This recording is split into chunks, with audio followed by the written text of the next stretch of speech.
Ok, entonces para recapitular rápidamente y seguir avanzando, un temazo, ese temazo, ok, ya recordando, importante siempre integración de materia, pequeños grandes conceptos ayudan a construir una base muy sólida de conocimiento, y una de ellas es conocer el compartimento del agua. ¿Ya? El agua en el cuerpo cuando ingresa se va a dividir en diferentes compartimentos, como tienen que haber visto en fisiología. Una parte importante, ¿no es cierto?, del peso de un cuerpo de un hombre adulto, de masa corporal, es agua. Aproximadamente para este ejercicio de que estamos viendo, el 60% del peso de un hombre adulto es agua.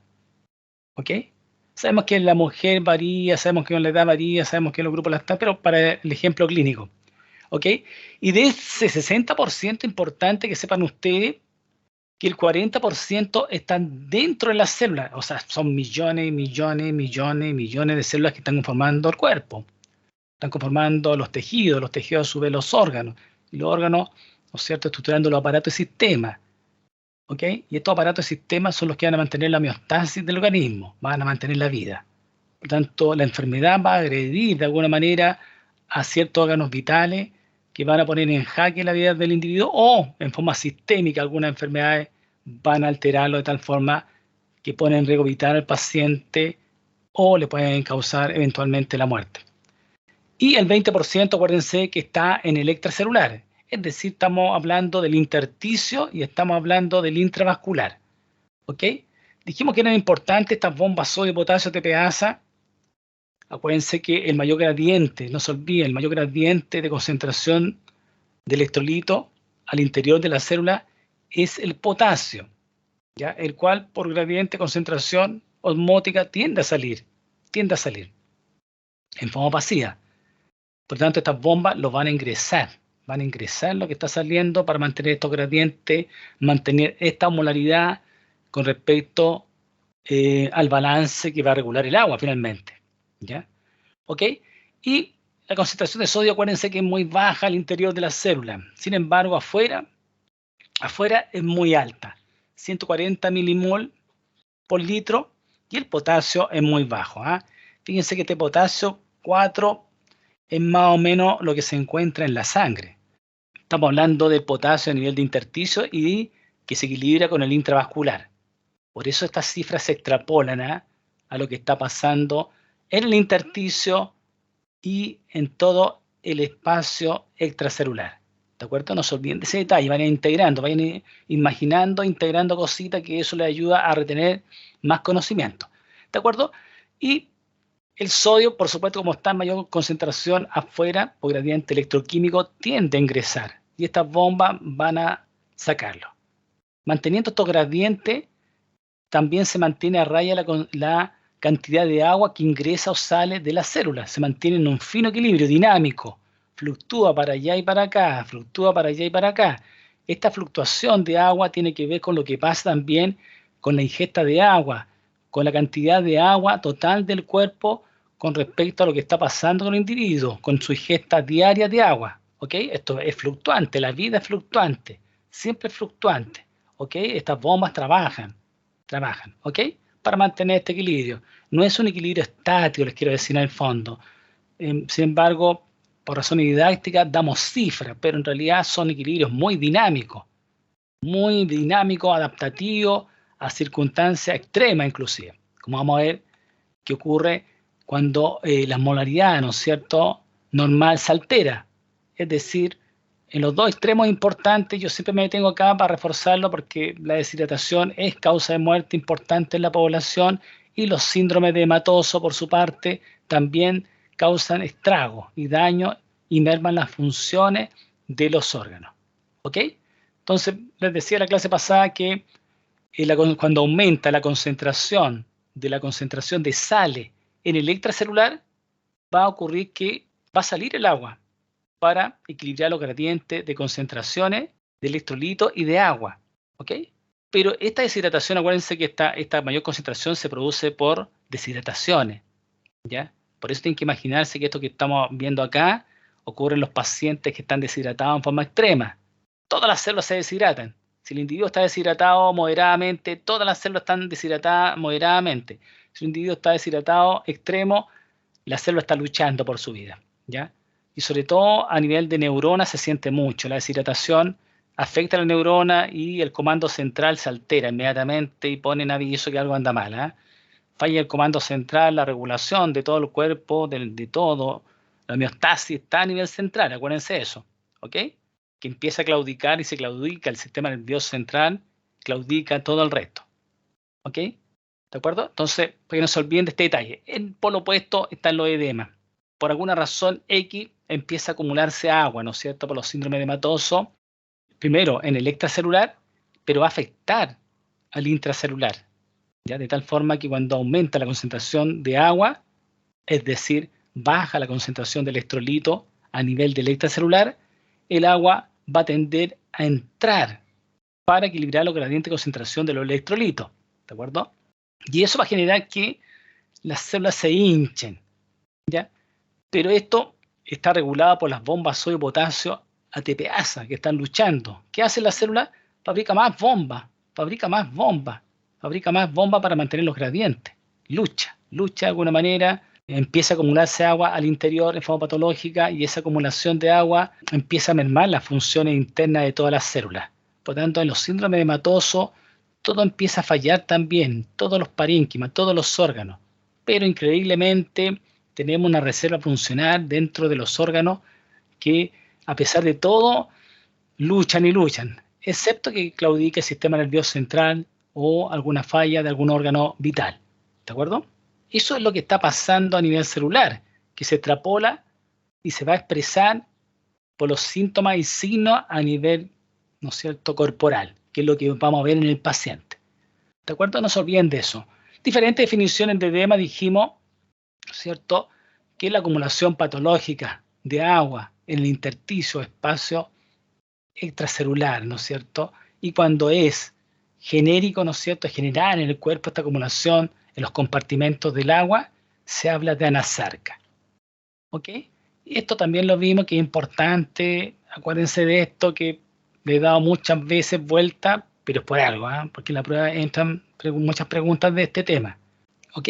Entonces vamos a ver que el capilar, acuérdense que el capilar, acá ocurre la vida, la conexión entre la sangre y el intersticio, del intersticio de la célula, es la conexión con la vida, la conexión con la homeostasis de la célula en todo el cuerpo. Por tanto, tenemos acá la parte arterial, la parte venosa, y va a pasar la sangre con una presión que les decía que es la presión hidrostática que está bombeando el corazón. El corazón va a impulsar esta sangre, un corazón suficiente, adelantando tema y concepto.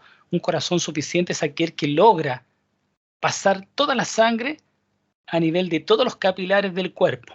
Acuérdense que lo que vieron ustedes en fisiología es importante.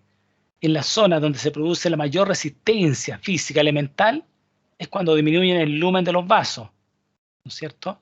Y en este caso es en los capilares. Por lo tanto, el corazón enfrenta dos problemas.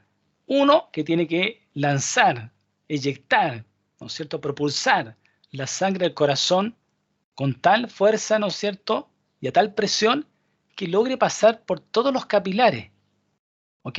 Porque en la parte de las venas se empieza a dilatar, por lo tanto la presión empieza, ¿no es cierto?, a subir un poquito. Pero acá el territorio venoso es comandado por el sistema nervioso autónomo. Por tanto, no nos importa el retorno venoso, como les decía, acuérdense, pregunta de prueba, el 65% de la sangre se encuentra en las venas. Es decir, de toda la volemia se encuentra en las venas. Por tanto, no nos importa que acá llega apenita la sangre, pero el corazón cumplió. Cumplió con pasar la sangre a este nivel. Ese es un corazón suficiente. Cuando un corazón está insuficiente, es decir, en forma patológica ocurre una insuficiencia cardíaca que vamos a ver después, esto no ocurre. Empieza a fallar. ¿Ok? Y por otra parte tenemos la presión oncótica intravascular. Presión oncótica intravascular, que es muy fuerte la presión oncótica, que está dada por la concentración de proteína, albúmina, fabricada a nivel hepático, no se olviden de eso. Una función importante, vamos a ver que el hígado tiene altas funciones, y una de ellas no debe dejar de fabricar esta albúmina, pero es proteína, acuérdense que la proteína es cara, acuérdense que la proteína debe fabricarse y requiere aminoácidos, De los 20 aminoácidos, 10 son esenciales, por lo tanto, uno está obligado a consumir alimentos que contengan esos aminoácidos esenciales, o si no, se van a producir carencias, déficit, etc. ¿Ya? ¿Ok? Por tanto, esta concentración de proteína, lo que va a hacer aquí, el gráfico es importante para entenderlo, fíjense que la presión oncótica siempre igual, en todos los pasos, pero en esta zona empieza a bajar la presión hidrostática por dos razones. Una, porque aumenta la resistencia intravascular, y lo otro es que se nos empieza a arrancar el agüita hacia el intersticio. ¿Ya? Acuérdense que toda la comunicación es acuosa. Entregamos los nutrientes, oxígeno y los diferentes nutrientes que requieren las células, y a su vez la célula nos entrega los desechos metabólicos, pero no al mismo tiempo. Se fijan que está hecho casi perfecto. No estamos pasando y nos están devolviendo, si no se armaría un caos. Esto debido a este punto de equilibrio. ¿Se fijan? Más o menos aquí, la presión hidrostática, que venía con mucha presión hidrostática, ¿no es cierto?, por la sangre, y empieza a bajar la presión hidrostática en la medida que va perdiendo agua, ¿no es cierto?, hacia el intersticio. La presión oncótica se mantiene siempre constante, pero en teoría acá se ve que aumenta. La verdad que está constante, pero como está disminuyendo la presión hidrostática, aumenta en relación a la presión hidrostática, de tal forma que ingresa el agua, y ahí nos vienen los desechos metabólicos, ¿no es cierto?, etcétera, para la parte final, que son las venas. ¿Se comprende? Estamos hechos cuasi perfectos. Si las proteínas, este detalle importante, si las proteínas bajan en su síntesis por alguna razón X patológica, ¿no es cierto?, baja, y supongamos que tiene un equilibrio por acá, vamos a exagerar, ¿eh?, por acá, ¿ok? Ahí. Significa que hasta ahí se nos va a arrancar todo el agua, mucha agua. ¿Ya? Porque la presión hidrostática llega hasta ahí al equilibrio. Este equilibrio que está acá arriba, ahora lo vemos acá. Estoy dando un ejemplo muy extremo, ¿ok? ¿Que esto ocurre? Sí, ocurre, pero no de un día para otro, ¿eh? Lento, lento, lento. Le da tiempo a la célula, le da tiempo al organismo a que se adapte en su lucha vital. Lucha al cuerpo, ¿eh?, hasta el final. ¿Ok? Ahí. Fíjense que en toda esta parte empieza, a este nivel, empieza a perderse agua y se le acaba la cancha, ¿no es cierto?, como dicen por ahí. Entonces, ahora viene el retorno, pero para retornar queda este pedacito de capilar. Entonces, poca la capacidad que tiene para recuperar agua, y se nos va quedando, se nos va quedando. Ahora, esta caída, por supuesto, de proteína nunca es violenta. Si es violenta, es letal, como una insuficiencia hepática aguda, una falla fulminante del hígado, por ejemplo. ¿Ok? Hay, y la hay de todas maneras, por supuesto, pero son las menos. Generalmente son patologías crónicas las que van a hacer, o patologías crónicas que afectan al hígado, que van a hacer que empiece a bajar los niveles, ¿no es cierto?, de concentración de albúmina, y por eso empieza a bajar la presión oncótica plasmática. ¿Me siguen? A grandes rasgos. Por tanto, Starling, este señor, ¿no es cierto?, agrupó fuerzas que tienen que ver con esta relación. Fuerzas que tienden a sacar el agua desde el intravascular al intersticio, y fuerzas que tienden a regresarlo. ¿Ok? Fórmula que ya la vimos, que en resumidas cuentas resume lo que estamos viendo hace un rato. Y aquí entra en forma importante a tallar el sistema linfático. ¿Ya? El sistema linfático, que estos vasos capilares linfáticos que van paralelos, están paralelos acá, están paralelos al capilar. ¿De acuerdo? No se olviden de ese detalle. Todo el cuerpo tiene linfático por todos lados. ¿Ya? Casi ni se nombra, casi son sin importancia, hasta que llegamos a fisiología o fisiopatología, adquieren mucha notoriedad, mucha importancia, y las tienen. Linfáticos, no solamente por la connotación directa que tiene que ver con el sistema inmunológico específico. Ok, dijimos además que, acuérdense, que hay de la ley de Starling, hay 4 formas fisiopatológicas que se puede alterar esta ley, esta regulación normal, fisiológica, que va y viene en un rango. Acuérdense, la vida se mueve en un rango fluctuante pequeño, de un pequeño margen. La vida es un orden, tiene entropía positiva, es un orden. Por lo tanto, ese orden gasta mucha energía. Y por lo tanto, vamos a tener que hay 4 mecanismos que van a alterar esta ley, ¿no es cierto?, y van a producir manifestaciones clínicas. Una es la disminución de la reabsorción debido al aumento de la presión venosa. O sea, la reabsorción que debe ocurrir en la parte final del capilar no va a ocurrir porque la presión venosa aumentó. Por lo tanto, si aumenta la presión venosa, no puede avanzar la sangre hacia las venas. y se empieza a devolver por alguna razón. ¿Ok?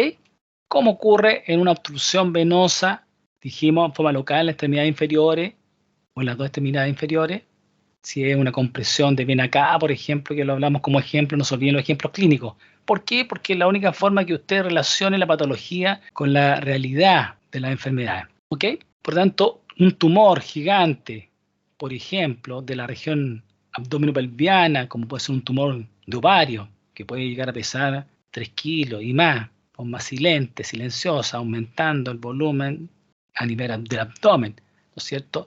Que comprima la vena cava inferior, va a producir un edema, ¿no es cierto?, muy intenso en las dos extremidades inferiores. Una mujer o un hombre con otro también, un tumor del tubo digestivo, que puede estar causando problemas también a nivel de abdomen, etcétera, que vean que las dos extremidades inferiores y no las extremidades superiores y no del tronco hacia arriba, uno tiene que pensar que puede ser una obstrucción mecánica, algo está obstruyendo a una gran vena como puede ser la vena cava inferior. ¿Me siguen?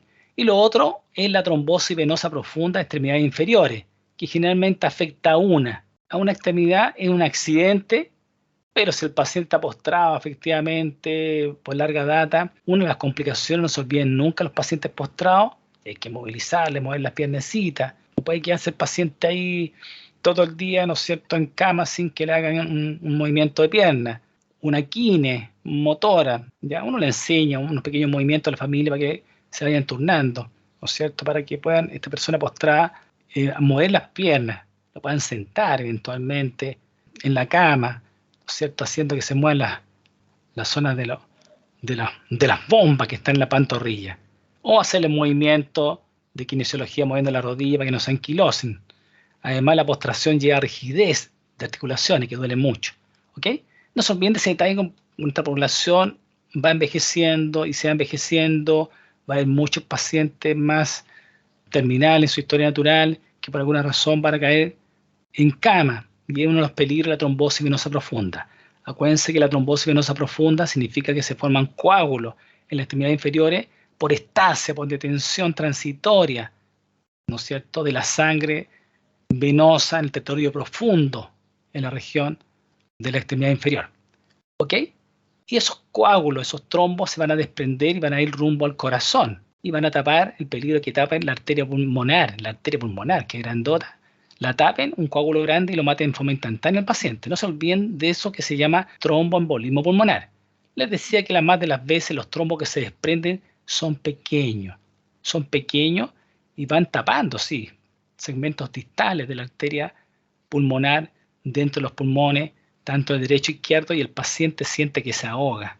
¿Por qué se ahoga? Porque se sensa arriba que está llegando menos oxígeno, ¿ya? Del 100% empieza a bajar, ¿no es cierto?, se empiezan a migrar estos trombitos chiquititos y empiezan a tapar varias arterias, pero se empieza a acumular el efecto. Entonces, de un 100% empieza a bajar a un 98%, a un 95%, a un 90% la oxigenación, y eso hace que se active el simpático, ¿no es cierto?, llega a trabajar en forma coordinada al corazón y pulmón. Y al contraerse más rápido, en reposo, el diafragma, el paciente siente disnea, ahogo. ¿De acuerdo? Ok, muy bien. Entonces, y acuérdense esto, el otro es la insuficiencia cardíaca, la insuficiencia cardíaca global del corazón, o la insuficiencia cardíaca del corazón derecho, que no va a hacer avanzar la sangre hacia adelante, lo que se llama en fisiología en forma anterógrada, ¿no es cierto?, del corazón derecho a los pulmones, de los pulmones al corazón izquierdo, del corazón izquierdo a todo el organismo. La sangre se empieza a devolver del corazón izquierdo al pulmón, y del pulmón al corazón derecho, y del corazón derecho a todas las venas, ¿ya? Porque recuerden que las venas están drenando, la vena cava superior e inferior están drenando en el corazón derecho. Por eso es importante la anatomía. Usted dirá, ¿para qué estudiamos tanto anatomía? Justamente para entender esto. ¿Ok? Por lo tanto, la insuficiencia cardíaca está en esta condición, ¿ya? La insuficiencia cardíaca produce un edema generalizado, ANASAR, ¿de acuerdo? Tenemos una segunda causa, que es por aumento en la filtración a causa de disminución en la presión oncótica plasmática. Lo que hablamos hace un rato.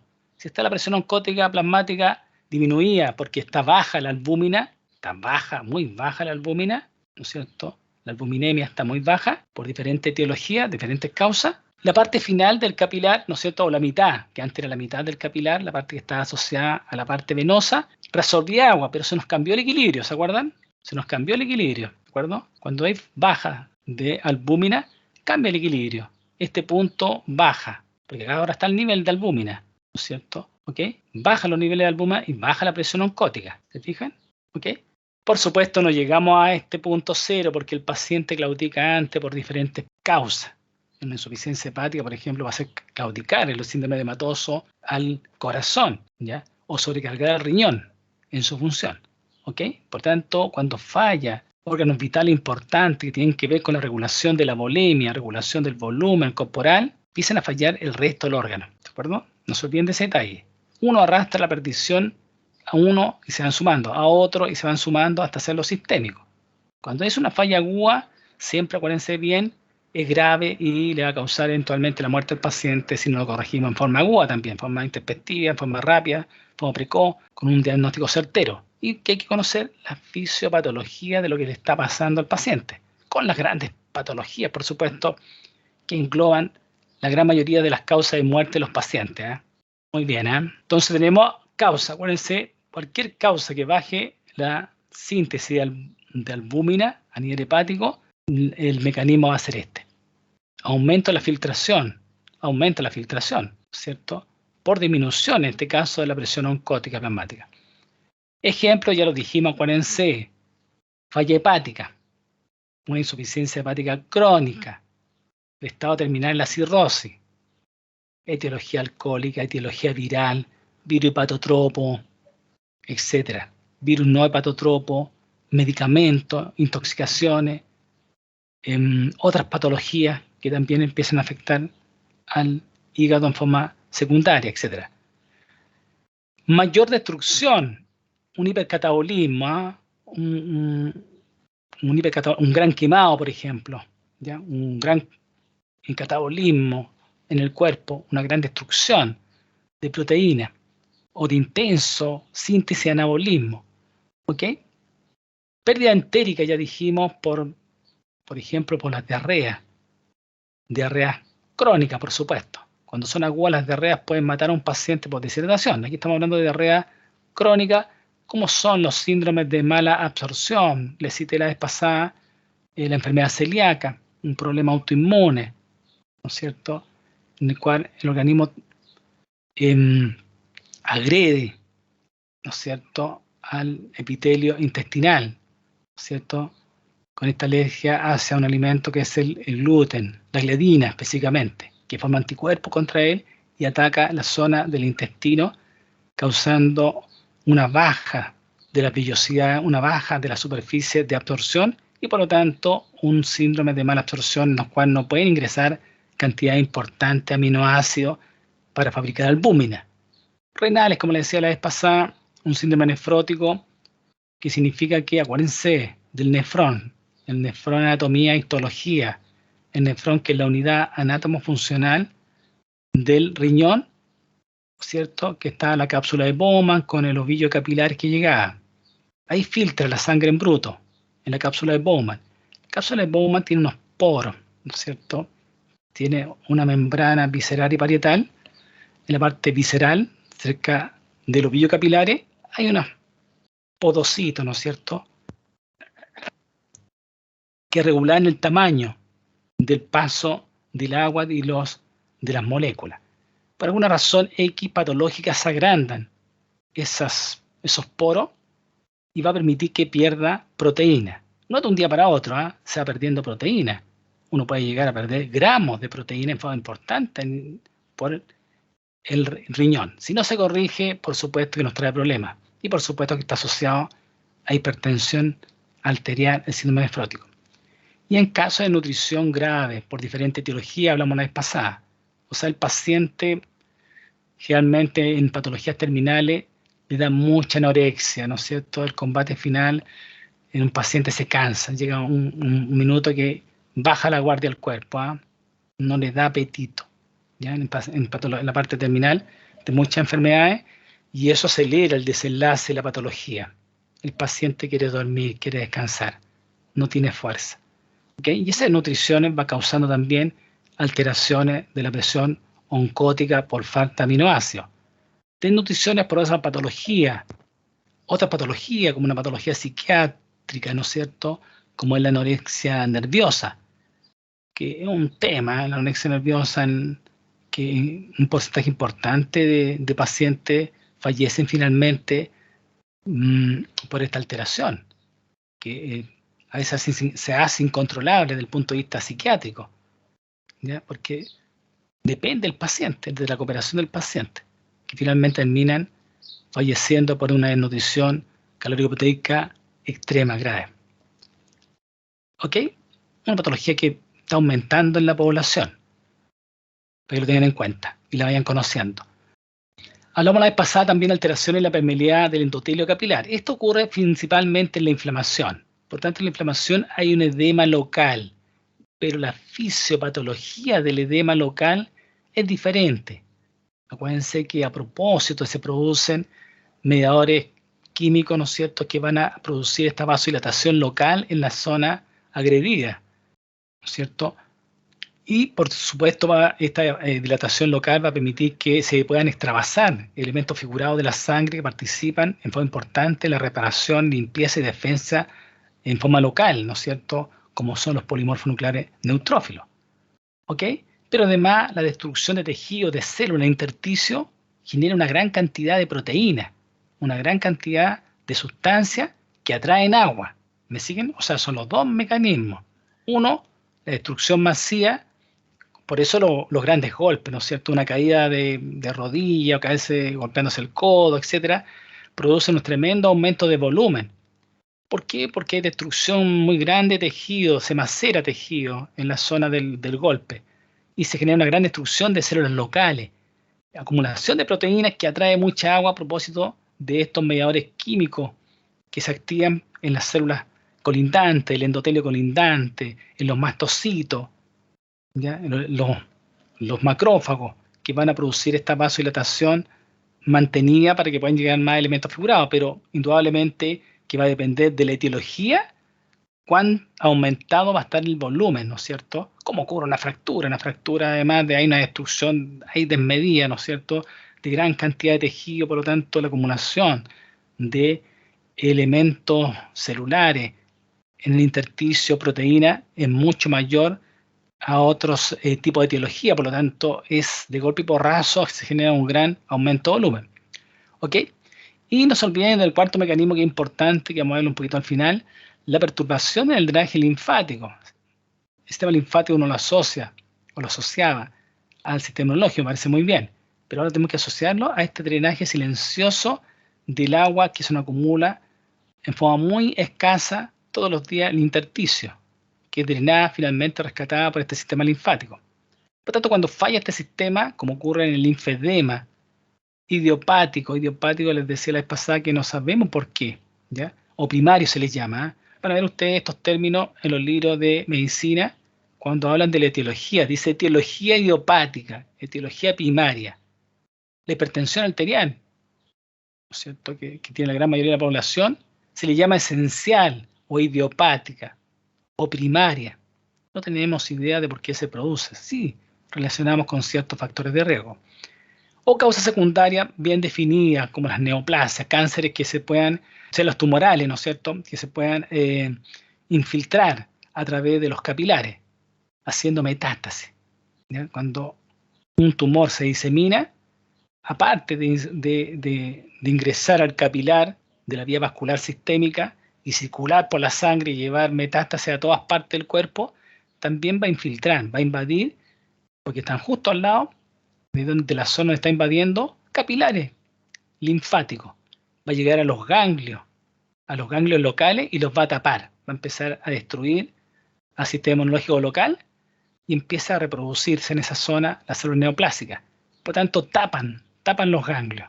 Y como tapan los ganglios, recuerden, como viene usted en histología y fisiología, cada ganglio, cada linfonodo, ¿no es cierto?, recibía, ¿se acuerdan de la estructura de...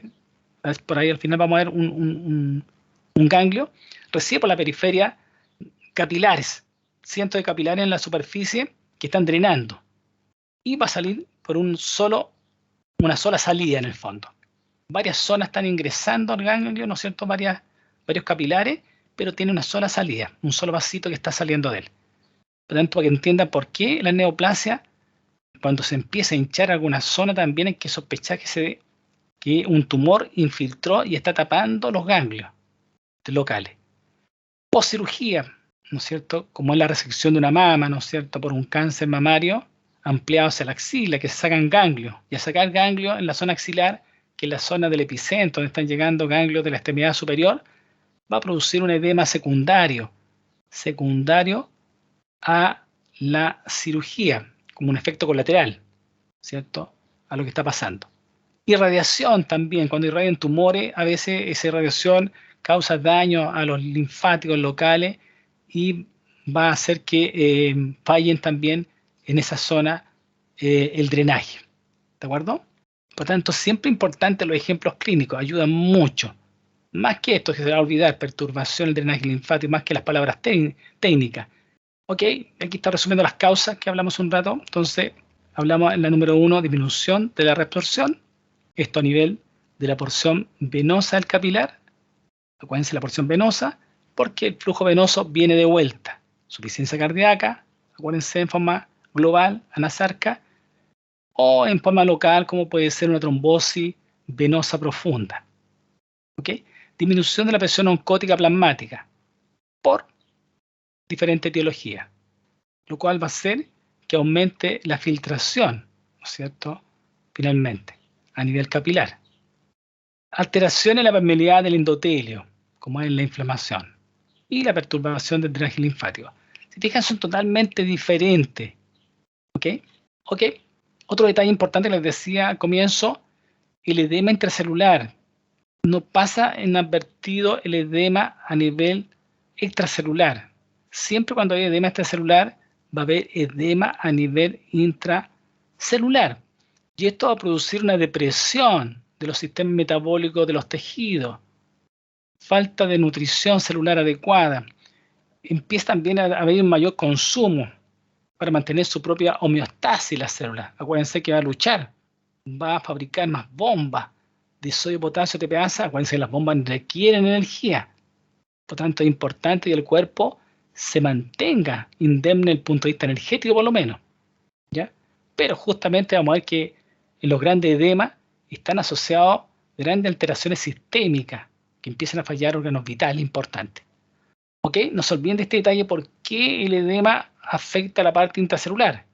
Acuérdense de los compartimentos del agua. ¿Ok? Y el edema que ya hablamos, la fuga de los líquidos del intersticio y la incapacidad. Vamos a ver que, entre paréntesis, en los síndromes hematosos, el sistema linfático normal va a luchar hasta el final, aumentando hasta 50 veces su capacidad de poder rescatar el agua. Lucha, forma silenciosa, pero finalmente es superado. ¿Ok? Esto es importante, la clasificación de los edemas. Tenemos edemas pasivos y edemas. La diferencia entre edema pasivo y activo significa que en los edemas activos hay un movimiento, ¿no es cierto? Hay un movimiento sistémico en los procesos inflamatorios, los vemos. ¿Ya? Acuérdense que la inflamación, si bien es cierto, es por definición un proceso local, pero el cuerpo completo está en alerta máxima. ¿Ya? El cuerpo se entera que está pasando algo en alguna parte y está atento al panorama. Y a la medida que la inflamación empieza a aumentar, empieza a ser muy grande, va a haber mayor actividad de todo el cuerpo. Es un proceso consultivo la inflamación a nivel local primero y después a nivel sistémico, donde se activa el sistema nervioso autónomo de sobremanera. Se ponen las alertas máximas para reparar, regenerar, etc. Por lo tanto, este edema es un edema muy activo, por eso se llama activo. ¿Ya? Hay mucha actividad. En cambio, acá es silente. Uno empieza a poquitito el edema, no molesta, ¿no es cierto? Se va instalando lentamente. ¿Ok? El edema cardíaco, que ya conversamos un poquito en la etiopatogenia de él. El edema renal, que el edema renal es diferente. Acuérdense que cuando hablamos de edema renal, de causa renal, hablamos de dos patologías básicamente. Uno, el síndrome nefrótico que les nombré hace un rato, que no sabe por qué razón empiezan a perder proteína por los nefrones. En cambio, la insuficiencia renal crónica es una baja de las unidades anátomo-funcionales del riñón. Es decir, del 1.000.000 a 1.5 millones que tienen los riñones normalmente, como dicen los libros, unos más, unos menos, se pierden muchos nefrones en forma silente, silenciosa, por alguna patología, como es la insuficiencia renal crónica asociada a la diabetes, primera causa de insuficiencia renal en Chile y el mundo, o hipertensión arterial crónica, segunda causa de insuficiencia renal. De tal forma, para un ejemplo muy burdo que les voy a decir, del 1.000.000 tenemos 300 nefrones. Por lo tanto, esos 300 nefrones no son capaces de poder eliminar toda el agua. Si usted toma mucha agua, acuérdense que ahora si ustedes están sedientos, toman varios vasitos de agua, porque están sedientos, están en balance negativo del agua, ok, va a llegar un minuto en que llega el aviso que estamos ok, está en balance neutro, pero se nos sigue pasando la mano, siempre se nos pasa un poquito la mano, parece que le falta más agua al cuerpo y ustedes siguen tomando agüita. Ese balance positivo, inmediatamente el riñón lo sensa y dice, lo sensa porque está aumentando la volemia. Y si aumenta la volemia, aumenta el trabajo cardíaco, aumenta todo. Por tanto, el riñón raudamente sensa y elimina el exceso de agua. Ustedes se van a dar cuenta cuando toman mucha agüita, por razones de bajar de peso, le dijeron tomar mucha agüita, pasen en el baño. ¿Ya? Pasen en el baño porque si toman mucha agüita, va a haber un balance positivo y hay que agarrar todo al baño, a eliminar ese exceso de agua. ¿Se fijan? En estos 300 nefrones que les digo en el ejemplo muy burdo que lo estoy dando, el riñón no es capaz, no da abasto. Por supuesto, no de un día para otro. No de un día para otro. ¿Ok? Va bajando lentamente el 1.900.000, bajando, hasta que empiezan a aparecer los edemas. ¿Y por qué? Porque empieza a quedarse con agua el organismo. Y esa acumulación de edema, siempre los pacientes con insuficiencia renal van a tener hipertensión por dos causas. Uno, porque el riñón regula la presión, ¿no es cierto? Vamos a ver que también se empieza a afectar la función de diferentes parénquimas y se queda con más agua, que aumenta la volemia, y la volemia aumenta la presión, ¿de acuerdo? Que lo vamos a ver en su minuto en la parte renal, para que se entiendan. ¿Cómo adelanto los edemas? Se fijan que el edema es importante para explicar y adelantar en forma general qué les pasa a estos órganos que fallan. ¿Okay? Por tanto, nos vamos quedando tapados en el fondo, ¿eh? No podemos eliminar el agua. Cada vez tenemos menos capacidad para eliminar el agua en la insuficiencia renal. Insisto, no es de un día para otro. De hecho, este es el síndrome edematoso, donde se puede decir el mayor edema. Acuérdense que le hablé en los casos clínicos del edema facial, que lo diferencia un poquito de lo otro edema. ¿Eh? Causa un edema muy violento en la parte final, la insuficiencia renal. Sin la diálisis, el paciente está muerto. ¿Ya? Estaría muerto si no se hemodializa en forma de emergencia y posteriormente queda en programa de hemodiálisis de por vida hasta la espera de un trasplante renal que mejore su calidad de vida. Como la patología, las dos grandes patologías, el adelanto que tenemos en la medicina interna, la diabetes mellitus, ¿no es cierto? Tipo 2 y también la tipo 1, en algún porcentaje, y la hipertensión arterial, son las dos causas más importantes de insuficiencia renal crónica. ¿De acuerdo? Ok. La falla hepática ya hablamos. Insuficiencia hepática, quien fabrica la albúmina finalmente, se fijan que la etiopatogenia es diferente. Son diferentes la etiopatogenia, el mecanismo por el cual nos llenamos de agüita es diferente. Eso es lo que me tienen que explicar ustedes en la prueba. ¿Por qué en la insuficiencia hepática nos llenamos de agüita? Hacemos un síndrome edematoso anasarca. ¿Por qué en la insuficiencia cardíaca nos llenamos de agüita? ¿Ya? Hacemos edema. ¿Por qué en la falla renal hacemos edema? ¿Se fijan? Son inconfundibles. Por tanto, cuando un paciente está con edema, y eso es lo otro importante, pasivo, silente, general, sistémico, bilateral, simétrico. A veces bilateral, simétrico se refiere a que afecta a todo el cuerpo. Es simétrico casi tan igual a las extremidades, pero siempre un poquito más una que la otra. La extremidad superior también puede estar un poquito más que la otra. ¿Ok? A eso se refiere. Y por albuminemia por diferentes razones, como vimos por la desnutrición, una diarrea crónica por diferente etiología, etc. El uso de esteroides.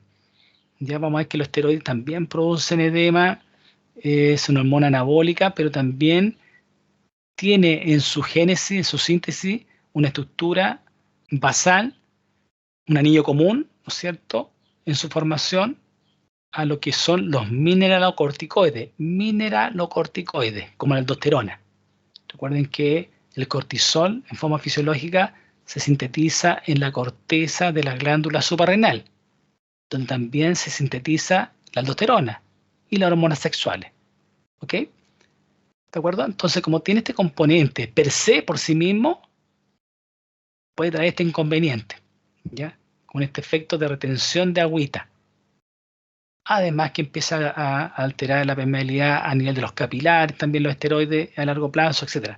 Por tanto, podemos encontrar que en tratamiento con fármacos, ya vamos a contar que nuestros pacientes van a estar con fármacos, van a estar con corticosteroides, ¿no es cierto? Pueden aparecer edema en ellos. ¿Ok?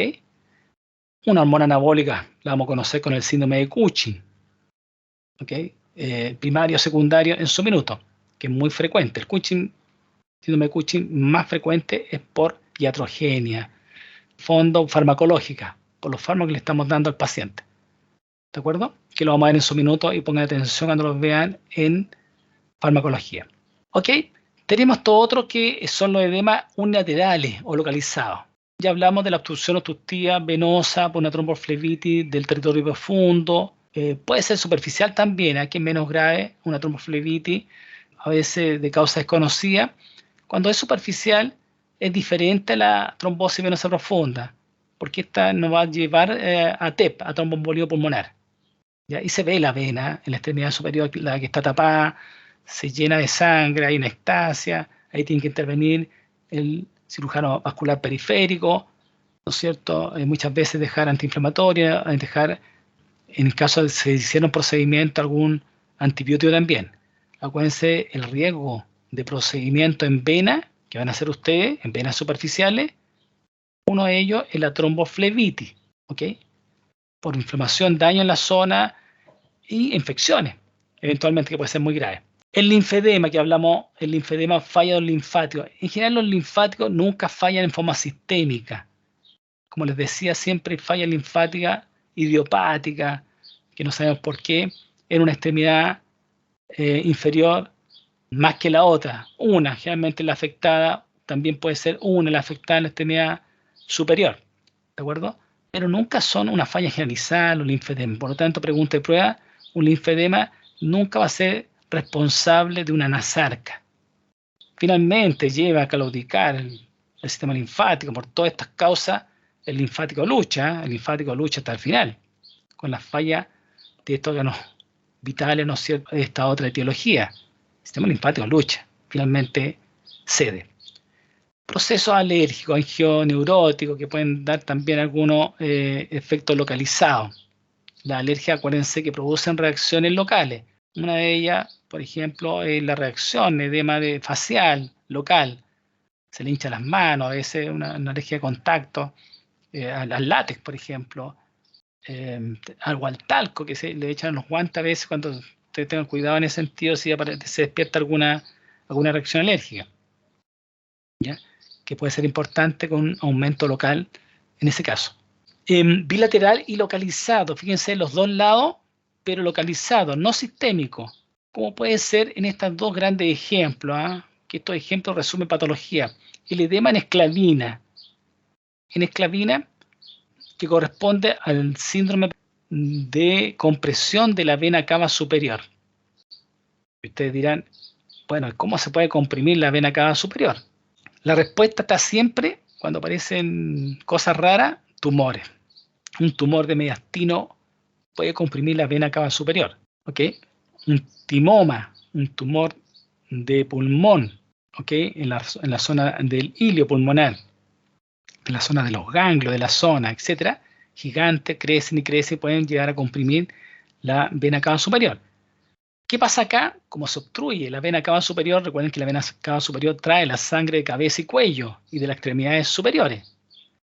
Entonces se va a producir un edema en el cual solamente las extremidades superiores, las dos, se empiezan a edematizar, empiezan a aumentar de volumen, empieza a aumentar de volumen el cuello, la cara. Una cara muy pletórica, muy hinchada, ¿no es cierto? Producto de esta compresión que está ocurriendo. Nunca es buena, nunca las compresiones silentes, silenciosas. Acuérdense de estos edemas silenciosos que aparecen. Siempre hay que sospechar cuando son localizados en un cáncer, ¿ya? Que está afectando al sistema linfático, que lo está tapando o que está comprimiendo venas, ¿ya? Como los ejemplos que vimos de los cánceres de la región abdominal o abdominopélvica, que pueden obstruir grandes venas que van hacia las extremidades inferiores o comprimir la vena cava inferior. ¿Ok? ¿Se va entendiendo? ¿Se fijan que con los ejemplos uno dimensiona un poquito mejor la importancia de entender este síndrome edematoso? Aquí también lo agrupan según especificaciones más fisiopatológicas. Retención excesiva de sal y agua. ¿Se acuerdan de que hablamos hace un rato de los corticoides? En este caso de los mineralocorticoides, es eso, se refiere a eso, un efecto colateral. Que acuérdense que el cortisol, lo que les decía del cortisol hace un rato, o les quise decir, que el cortisol es anabólico, es la hormona más importante, el estrés, ¿no es cierto? Pero es una hormona anabólica. Por lo tanto, los mineralocorticoides tienen un pequeño efecto anabólico. Y el cortisol, a su vez, tiene un pequeño efecto de la aldosterona. Y la aldosterona lo que hace es resolver agua y sodio. ¿Ok? En insuficiencia renal aguda, por supuesto. Insuficiencia renal aguda que pone en riesgo vital al paciente, una causa importante de muerte, ahora ya, en un riñón que falla en forma aguda por una toxina, por medicamento, alguna droga, ¿no es cierto? Algún veneno, etc. Si falla en forma aguda el riñón, le va a causar la muerte por sobrecarga de agua al organismo. Ya vimos la importancia del edema general. Un edema general violento aumenta el compartimento del agua en el intersticio, en el intravascular y a nivel de las células. ¿Ok? Por lo tanto, a nivel vascular, la causa es la falla cardíaca. El corazón no da abasto. Ya se sobrecarga el trabajo cardíaco, aumenta la precarga en forma violenta, ¿cierto? Va a llevar también a falla cardíaca en forma secundaria. Edema pulmonar, y si falla el corazón, edema pulmonar y la muerte del paciente. ¿Ok? Entonces, fisiopatología, al fin y al cabo. Ya hablamos ya del aumento de la presión alta venosa, cuando aumenta la presión venosa, como ocurre en la insuficiencia cardíaca, ¿no es cierto? Generalmente el corazón que falla, acuérdense, el corazón para efecto fisiológico y fisiopatológico, si viene un corazón derecho e izquierdo. Generalmente, acuérdense que el que falla primero es el corazón izquierdo. Los infartos, el 90% y más de los infartos son de corazón izquierdo. ¿Ok? Y la falla es de corazón izquierdo porque debe inyectar la sangre a nivel sistémico. Cuando tenemos el problema de la hipertensión arterial, es falla de corazón izquierdo. Y si falla el corazón izquierdo, la sangre se va a empezar a devolver hacia el pulmón, causando edema intersticial, ahogo en el paciente, tos, ahogo, tos. Esto no es de un día para otro, ¿eh? Entonces hay pacientes que pasan tosiendo. A cierta edad pasan tosiendo, como que están resfriados, como que están enfermos todo el año, pero no es mucho lo que lo afecta, pero tiene una tos intermitente. Edema intersticial, por falla cardíaca silente, silenciosa, sin diagnóstico. O un edema agudo, ¿no es cierto?, hacia el pulmón, como ocurre en un infarto agudo al miocardio. ¿Ya? Pero también el agua empieza a irse hacia allá, empieza a aumentar la presión intracapilar a nivel pulmonar y retrocede y aumenta, ¿no es cierto?, la presión venosa, o sea, la sangre que viene por las venas que llegan al corazón derecho no pueden seguir avanzando. ¿Por qué? Porque el corazón izquierdo está fallando y se empieza a devolver la sangre. Primero, acuérdense, si falla el corazón izquierdo, al pulmón. Si sigue el cuento, al corazón derecho. Y del corazón derecho hacia las venas. Y de las venas hacia los capilares. Y eso se expresa como edema. Obstrucción venosa, que ya lo vimos. Esto es importante, este otro concepto, la falla de bombas venosas. acuérdense que por inmovilización en pacientes de parte del cuerpo, inmovilizaciones importantes pueden hacer edema, edemas por no mover, pero el riesgo es que, aparte del edema por no mover las extremidades inferiores, en pacientes postrados, es la posibilidad de hacer una trombosis venosa profunda. ¿Ya? El accidente, el riesgo más grave. Insuficiencia de las válvulas venosas, como ocurre en la insuficiencia venosa profunda de extremidades inferiores, que ocurre en población normal, relativamente normal entre comillas, que se mueve poco, se moviliza poco y aparecen las varices. Esas piernas se empiezan a edematizar, se empiezan a hinchar, empieza a cambiar de color, como lo hablamos en el caso clínico. ¿Ya? Pero no es de un día para otro, ¿eh? Es lento, pero le molesta la pierna, generalmente más frecuente en mujeres, también en hombres, pero lejos más frecuente en mujeres. Uno, por el efecto de los estrógenos. ¿Eh?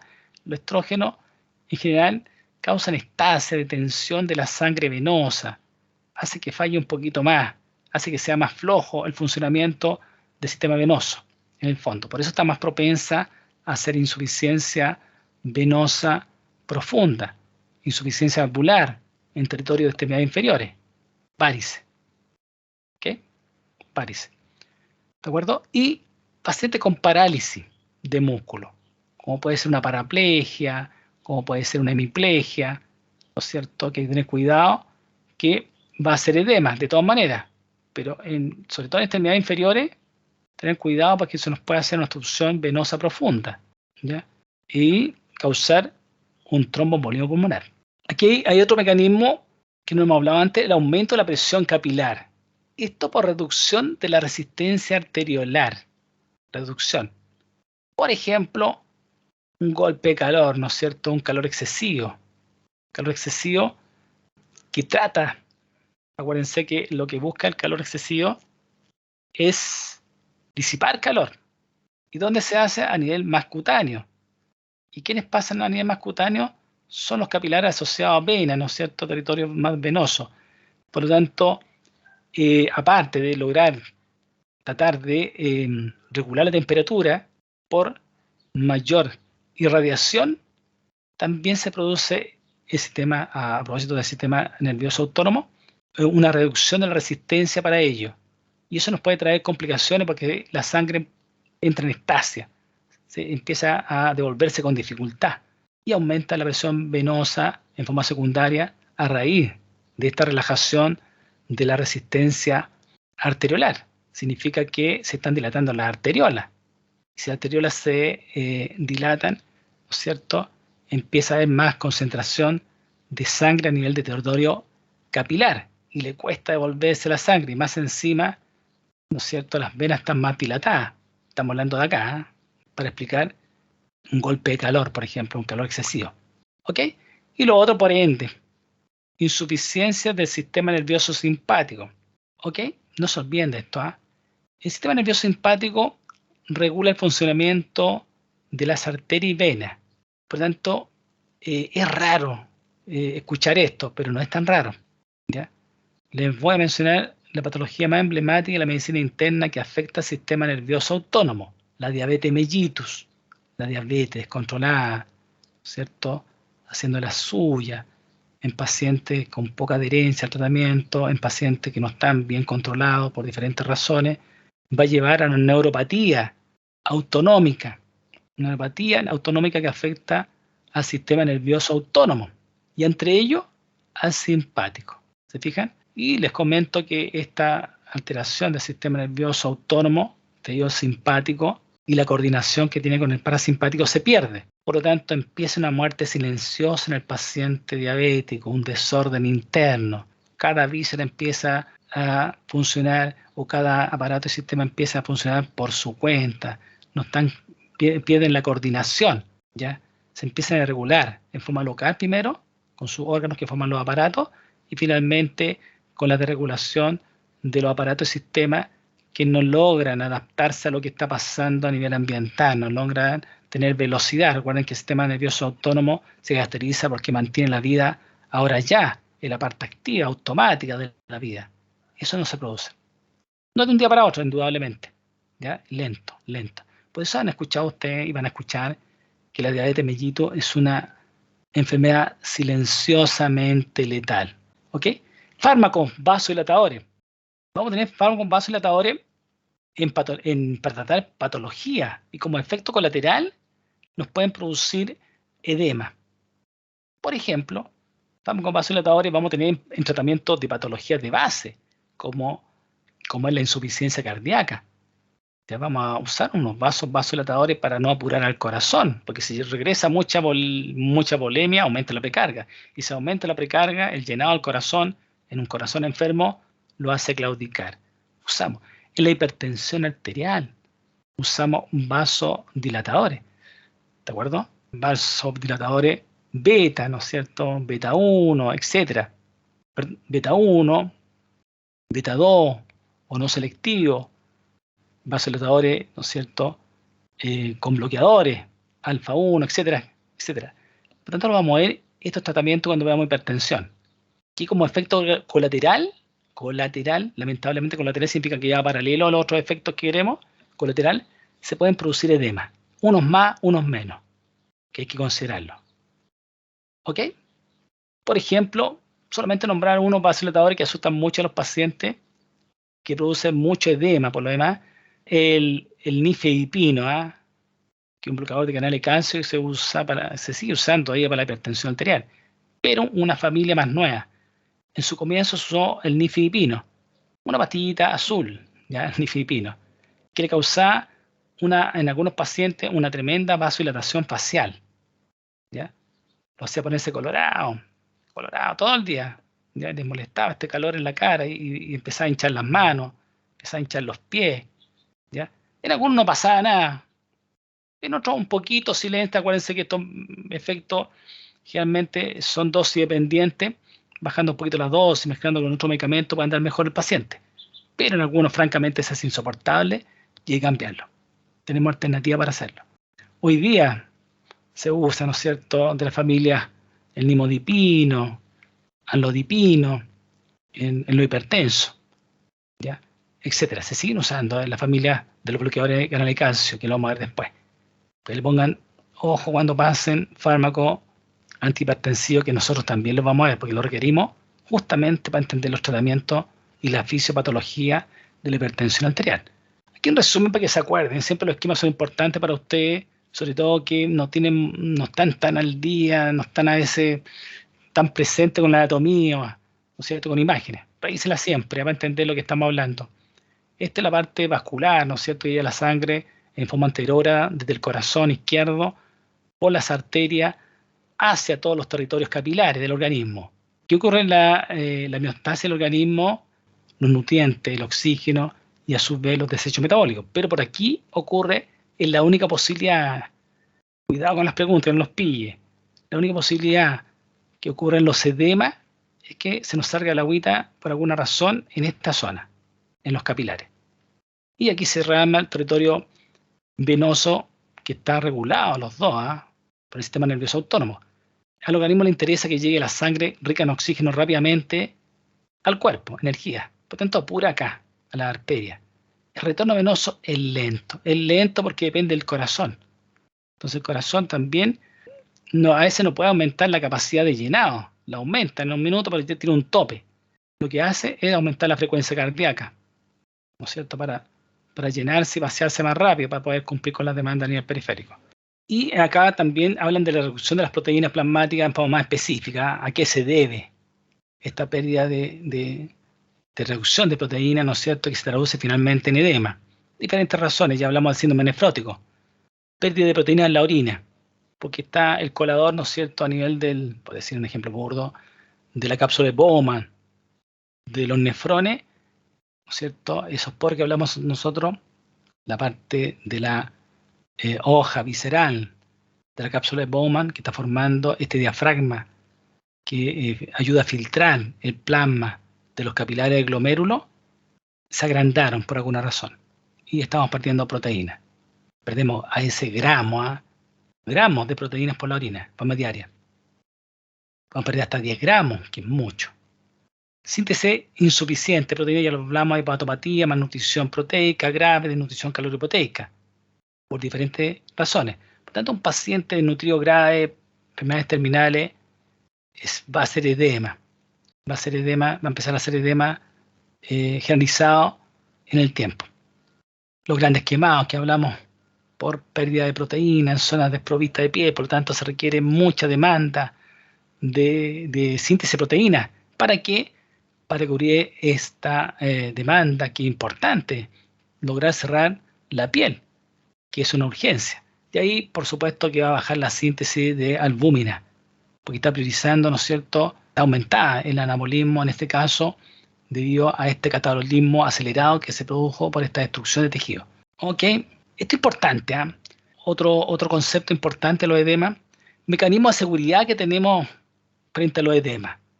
Uno es la baja distensibilidad del intersticio. Acuérdense que el espacio intersticial es el espacio que está entre las células. Y acuérdense que el espacio intersticial normalmente está formado por proteoglicano, ácido hialurónico, elastina, colágeno, fibras reticulares, etc. ¿Qué la fabrica? El fibroblasto. Por tanto, es importante mantener ese fibroblasto. Sintetizar células significa mucho consumo de energía y mucho consumo de nutrientes, además. Entonces, pacientes desnutridos, entre paréntesis, desnutridos, fabrican pocos fibroblastos. Se pueden replicar pobremente los fibroblastos. No son vitales. ¿Ya? Son vitales, por lo tanto, empiezan a bajar mucho los fibroblastos. ¿De acuerdo?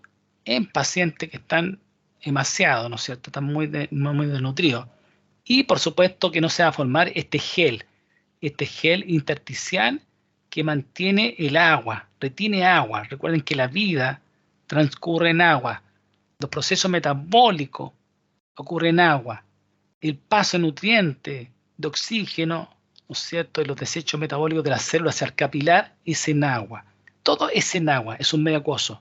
Y este gel de la vida que está en el intersticio está dado por esta célula importante que es el fibroblasto, que viene usted en histología. Por tanto, este gel retiene poca agua, le da poco espacio para que se acumule agua.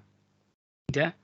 Y esta presión negativa que se genera en el intersticio hace también que aumente esa pequeña presión hidrostática que se genera a nivel del intersticio. Es pequeña, pero al fin y al cabo ayuda también al retorno del agua desde el intersticio al capilar. ¿De acuerdo? Tiene baja extensibilidad. ¿Ok? Podemos tomar mucha agua, pero no vamos a ver que el agua se nos escapa. Tomamos mucha agua, pero nos vemos que se nos hincha el cuerpo, ¿ya? Porque tiene baja extensibilidad. Y además tenemos, como les decía hace un rato, este sistema linfático que va a fluctuar su funcionamiento de acuerdo a las necesidades metabólicas. Entonces puede aumentar de 10 a 50 veces su capacidad. ¿No es cierto? Por lo tanto, tienen que comprender ustedes que cuando claudica en los síndromes de hematoso sistémico, claudica el sistema linfático para permitir eso. Ok, ya hablamos de la reducción de la concentración de proteínas en el líquido intersticial. Y esto grafica un poquito lo que estaba hablando. Estos espaciadores del intersticio, formados por los proteoglicanos, ácido hialurónico, en el fondo proteínas, que mantienen una presión en la zona, que retiene una cantidad adecuada de agua que necesitamos para mantener. Por lo tanto, esta agüita que retiene estas moléculas es importante.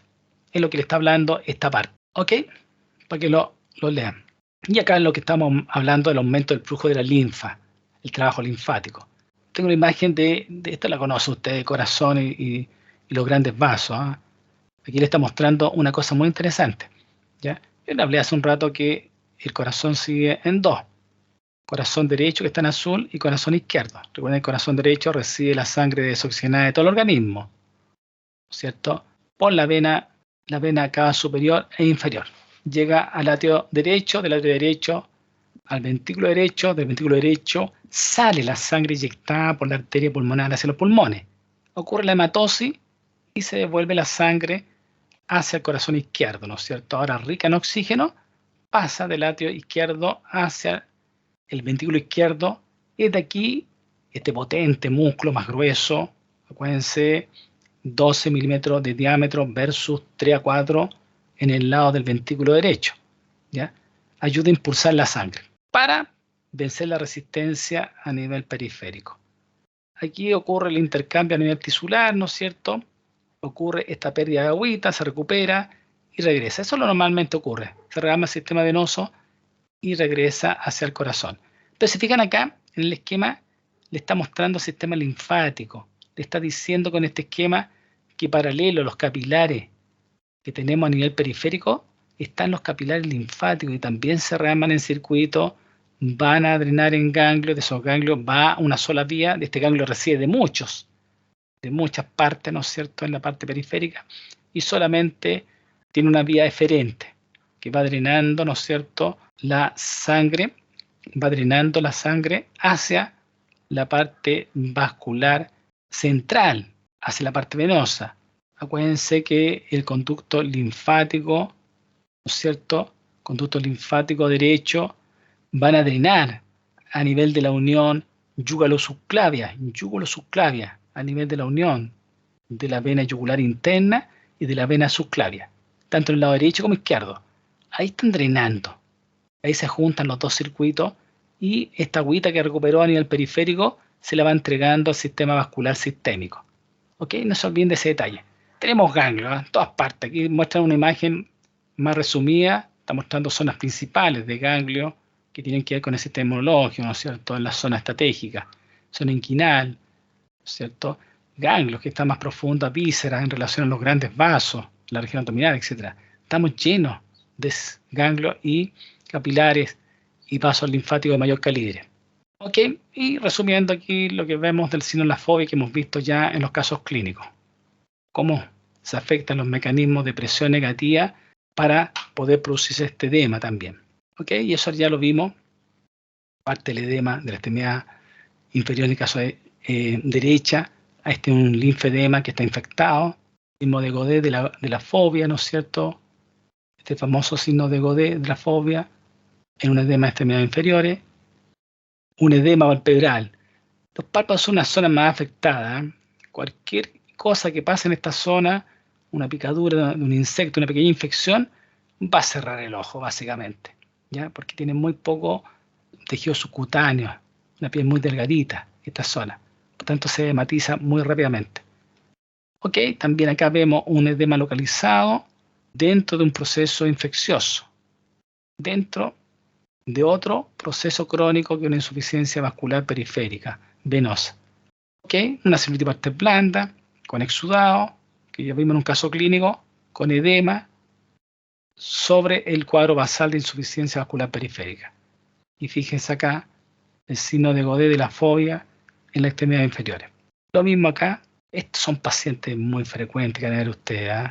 Revisen en las extremidades inferiores a sus papás, a su mamá, para detectar insuficiencia vascular venosa periférica. ¿Cómo no notar? La pérdida de fanerio, ¿no es cierto?, de vello a nivel distal, la hiperpigmentación que va teniendo la zona y el edema que se va formando. Ok, esto lo vimos también una anasarca con esta edema facial que es característico de la insuficiencia renal. Ascitis, edema, fíjense la manita cómo está. Ok, esto que pareciera un niño gordito es una anasarca que vamos a ver en otros pacientes en otras imágenes. ¿De acuerdo?